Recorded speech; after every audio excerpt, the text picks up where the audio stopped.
All right, YouTube, this Detroit's HPTV coming to you out of Detroit. Wednesday morning, March 20th, it's 6:11 in the a.m. Now, we're going to clear a lot of things up about what's going on in our society. And one of the things we're going to talk about today is controlled resistance or controlled opposition. Now, controlled opposition is when a party or organization controls their own opposition. Their opposition is a facade, but they're really on the same team. Now, how does this apply to what I'm going to talk about? Now, we're going to talk about conservatives and the liberals. Have you ever noticed that it's always a black liberal that plays the race card? Conservatives never use the race card to prove a point because they're not controlled opposition. Because if a black liberal uses the race card, it's always against a conservative, a white conservative. They're not going to use the race card against a white liberal because they're controlled. And I'm going to explain it to you. Now, we all know that the Republicans under Lincoln was the party that created the Emancipation Proclamation and freed the slaves. We know it was the Democratic Party that fought tooth and nail to keep the slaves on the plantation. That's a historical fact. Now, what would make black liberals be so loyal to the Democratic Party?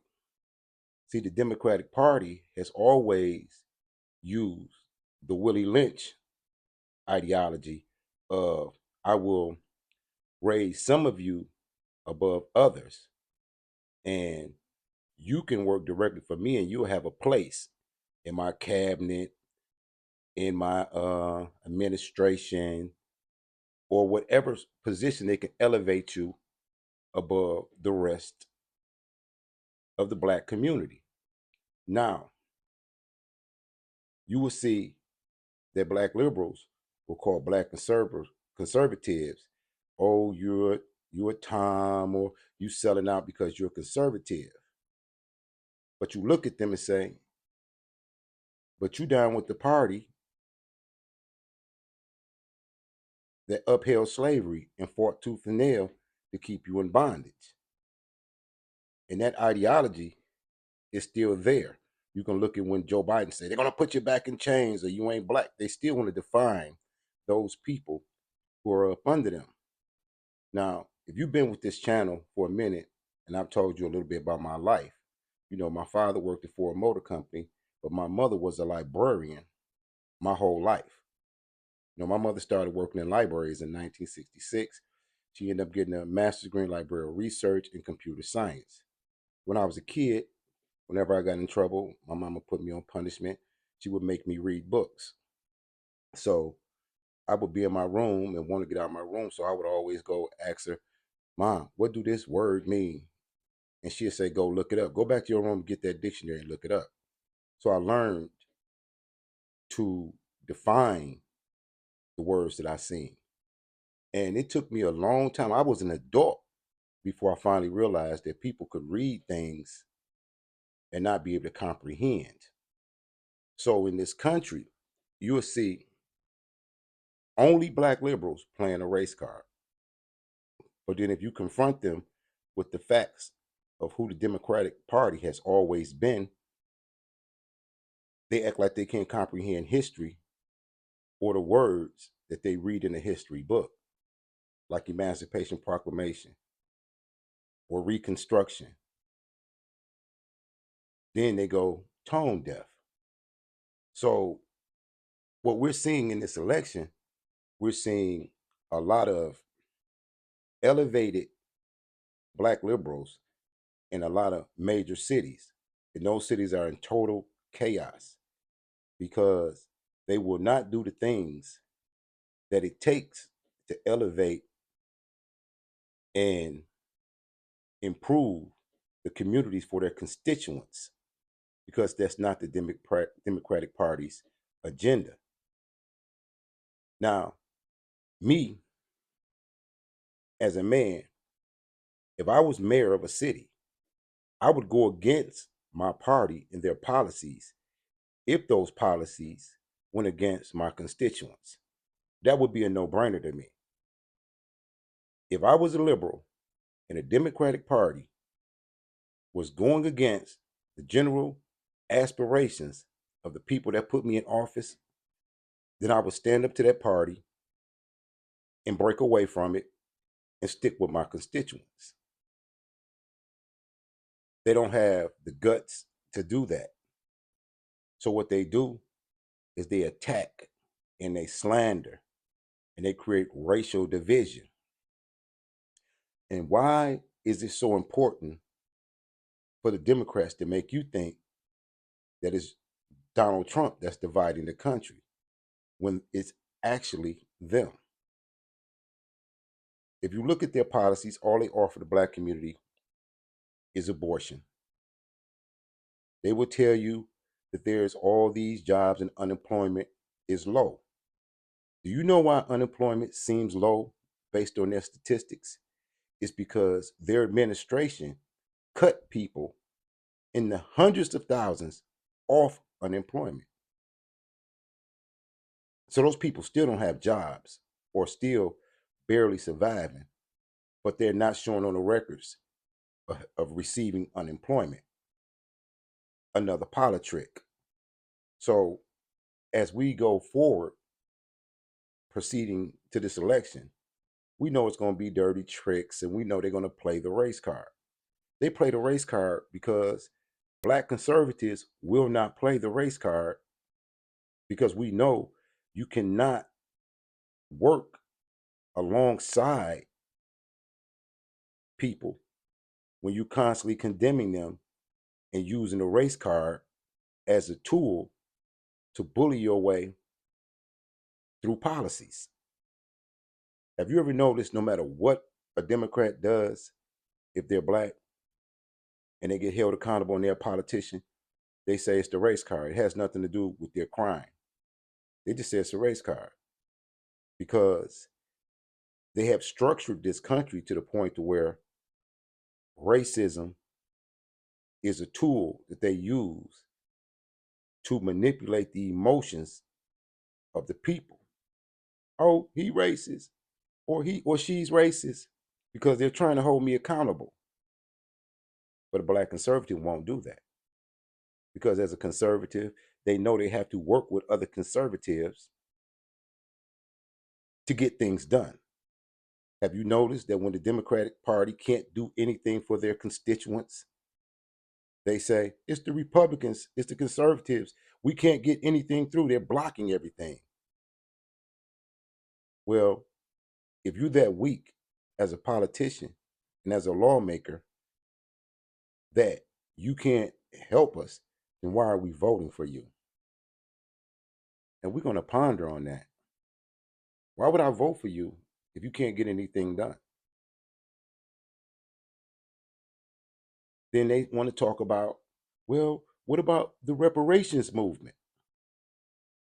Now, this is what I'm going to say about reparations. When you study the history of slavery and the slave trade, you know that the first slave traders were the Arabs, the Portuguese, and the Africans that sold the slaves. So it becomes disingenuous to argue for reparations when you don't want to start at the beginning. And I'm going to give you a real basic example. Say I'm a drug dealer and I sell drugs in my community. Who's the biggest problem in the community? The people who use my drugs or me for selling the drugs? That's a no-brainer. So if you're going to start with a reparations movement, and that's really what you're about, wouldn't you go to the United Nations and start with the Arabs, the Portuguese, and the Africans who created the transatlantic slave trade in the very beginning? But no, they don't want to do that. So the argument becomes disingenuous because we play color politics. Because me, I would want to sue the person that actually sold me first. We're going to start with the person that sold me, which would be Africans and Arabs and the Portuguese. So that argument, it always falls short because they keep going to the Democrats, and the Democrats, who's supposed to be their party, is tone deaf on the whole issue because it's a red herring unless you are truthful in what you do. So this is what you call controlled opposition. Black liberals are controlled opposition. That's why they never advocate for their own constituents. Look at the cities that are ran by Black Democrats: New York, Chicago, Philadelphia, and the list goes on, all the way to Tiffany Henry and Dalton. They are the most corrupt because they are attached to the Democratic Party. Now, a lot of people may not like what I'm saying, but it's a fact because I told you a lot of people can't comprehend what they read. They don't really comprehend what they're doing. And this is problematic because this country is going through an upheaval.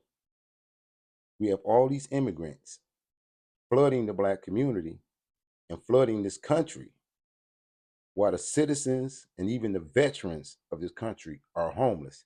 This is the Democratic Party. This is how they operate. They operate as elitists, as an aristocracy, and they sell you these dreams of inclusiveness. So a lot of people suffer the delusion of inclusion as it relates to being a Democrat.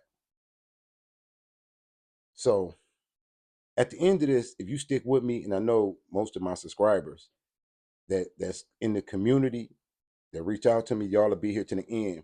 And I got a couple solutions for us to start with. But today, we're going to talk about how they approved to allow immigrants who came over here illegally to own firearms. So what they're saying is, we're going to arm these people that come into your community illegally with no ID, no history of where they're from. We're going to let them get weapons because of the Second Amendment. See, they pick and choose how they're going to apply the Constitution of the United States, which is bad, which is destroying the moral fiber of this country. You know what I mean? And you would talk to a lot of Black people and they say, well, the Constitution wasn't written for us. The Constitution was written for the citizens of this country that was born here. And we're not going to re-argue the past when there's so much going on in the present that needs to be dealt with. At this point, it is Americans, patriots, that will have to stand up for the rights of the people in this country because the Democrats won't do it. They've already sold this country. They're already warmongering. They're everywhere else spending billions of dollars while our communities suffer. And now they're finna arm immigrants while everybody is trying to survive and the price of bread and eggs and gas and everything is going up. This is a very serious situation. So we got to be honest about this. The race baiting is controlled opposition because people like Al Sharpton, they never played a race card with Joe Biden, who created the 94 crime bill. They never played a race card with those people who create policies that destroy the infrastructure of the black community. Those are the people they work for. And that's why I want you to think about it. When they come at you with the race baiting, just pay attention how it only applies if you're a conservative. As if the Republican Party wasn't the party of Abraham Lincoln. Think about that. Now, what we're going to do now is we're going to look at this black lady judge who just agreed that it's unconstitutional to not allow illegal immigrants to have weapons and to get guns. That's a strange ruling that they would want, that would even be something that they're dealing with when they can't even find them housing. They're sleeping in shelters and old schools and gymnasiums and in hotels, and now you want to arm them after everything they're doing in New York. It seems very sinister to me. So let's get into the clip. This is for fair use under the 1976 Copyright Act for educational purposes and commentary. Check this out, y'all.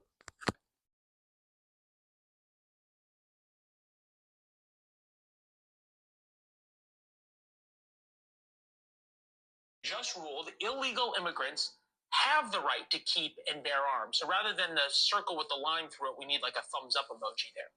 The case is pretty simple. Police arrested an illegal immigrant living in Chicago with a gun back in 2020. They charged him for violating the federal law banning illegal immigrants from having guns. Been on the books for a long time. Judge Sharon Johnson Coleman just decided the Second Amendment applies to him, the illegal immigrant, like everybody else. So he can have a gun. In her decision, she wrote that Humberto Flores received and used the handgun solely for self-protection and protection of property during a time of documented civil unrest in the spring of 2020, the summer of love.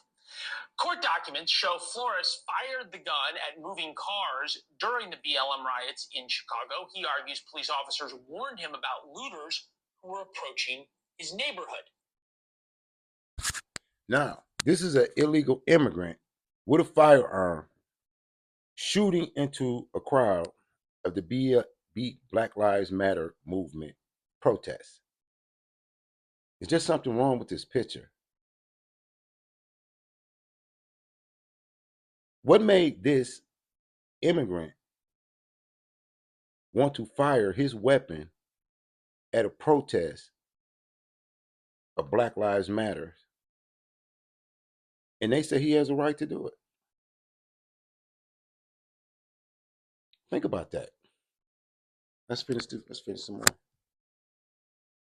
Key to this ruling is that the judge says Flores' conduct heavily impacted her decision. He had no criminal record and was not considered a risk to public safety. This case is just one of many challenging that federal statute that prevents illegal immigrants from possessing a firearm. There are cases unfolding in states nationwide. Shan Wu is here, former federal prosecutor, criminal defense attorney, once a very senior officer at the DOJ. Good to see you. Should I be shocked that an Obama appointee found a gun control law that she didn't like? No, but I think it's very fascinating that this whole push towards expanding the deference to the Second Amendment, in some ways, has kind of come full circle here. Now, isn't this kind of strange that Obama appointee and these Democrats who've always been pro-gun law now all of a sudden want to arm immigrants? Can't make this up. Where something that really seems counterintuitive, the idea that someone who's not here legally still has that right, and you can't use this particular statute, which is commonly known as the felon in possession statute. But the way it's written, she really zeroed in on the language. He's not a felon. And the gray area, of course, is whether or not his status, and frankly, I think the way he was using the gun calls a little bit into question. First of all, she doesn't know he's a felon They don't know if any of these immigrants are felons because they have no records of what they did in their other country. Most of them are out of the jails of Venezuela and South America. So they haven't. So since they haven't took out anybody here yet, they don't have a record. See, this is suspect behavior, typical of the Democratic Party, typical of the liberals, playing wild and loose with the Constitution and with the people's rights and with their words. Think about that. They come across this border with no ID, no record of where they're from. So you say, oh, well, you haven't did nothing here yet, so you can get a weapon. Even though you don't have a birth certificate, social security card, no ID or nothing. We're going to arm you. You know, how peaceful he is. No, I mean, I guess the question, though, is what constitutional rights and protections then become absolute, right? Because illegal immigrants are still counted in a census. Mm-hmm. That is a huge deal in terms of representation. But then where do we get to right to work or right to vote or right to have a license to practice medicine or right to have a license to do all of these other things? Isn't this opening Pandora's box? It could be. I do think, I hate to say this, but I think Congress would have to be a little bit more powerful here because there's no question that the Constitution applies to people who are not here legally. They're, quote, persons under the Constitution, so that makes perfect sense. The problem here is you need to draw the statute more narrowly, and you might have to actually specify that being here in a non-legal status would also make you not eligible to carry the firearm. Interesting. You have to think about what you said of Congress actually doing its job, which they rarely seem to be able to do. Key part of the ruling, Justice Clarence Thomas wrote in the court's majority opinion, we hold that when the Second Amendment's plain text covers an individual's conduct, the Constitution presumptively protects that conduct. Look, you talk to a lot of folks. You're pretty popular in liberal legal circles. Was there a bit of chuckling when people read this? Was it sort of, yeah? I think so. I mean, more than a bit? Yeah, it feels like a little bit, chickens coming home to roost. So, in what sense? In the sense of it's been associated, not entirely accurately, but it's very much been associated with the conservative court, a conservative movement to really expand the protections of the Second Amendment for gun owners. And here, of course, it kind of comes into conflict with the idea of, we also have to include this big issue with so you said that immigrants. Congress might have to do its job, right? Flores was here illegally, therefore he broke a U.S. law by coming and by staying.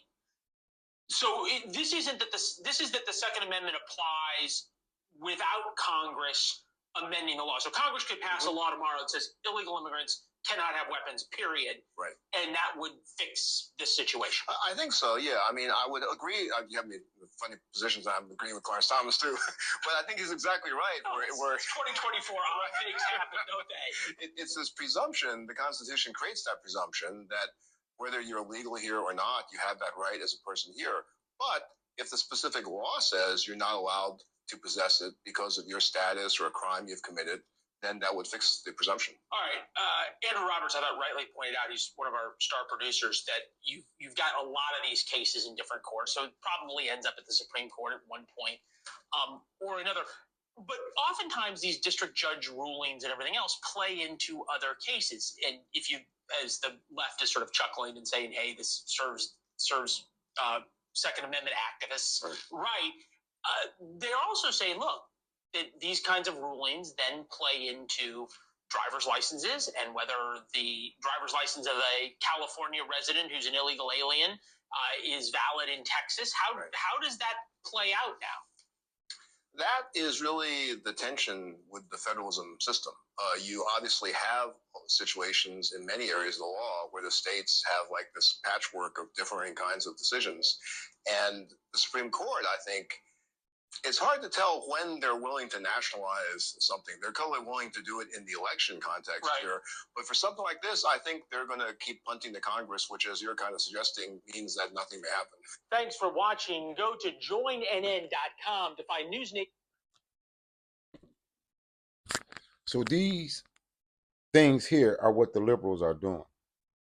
And I look in the comments, and I have put my phone number in my description, so a lot of the subscribers from this community reach out to me and we talk on the phone and they tell me what issues they're concerned with across the country. You know what I mean? Like my man Al Trailer down in Louisiana. I have people from the Appalachians that reach out to me all across this country in this community. And we're going to talk about, what steps should we take in this community to be a little bit more vigilant and stronger in what we do. So I have two things I want you guys to check out. And I want my subscribers to put these things in the comments. Here it is, one here. Put in the comments and read Ephesians 6:11 through 18. Ephesians 6:11 through 18. And John 4:23 to 24. John 4:23 to 24 out of the Bible. Put those things in the comment from the Bible after you read them. And those are the first two things we're going to have to do as patriots in this country who love God and country. So, it's still early in the morning. So y'all enjoy the rest of your day. Signing to you out of Detroit. Keep your head on the swivel as usual. Salute to all patriots. Peace.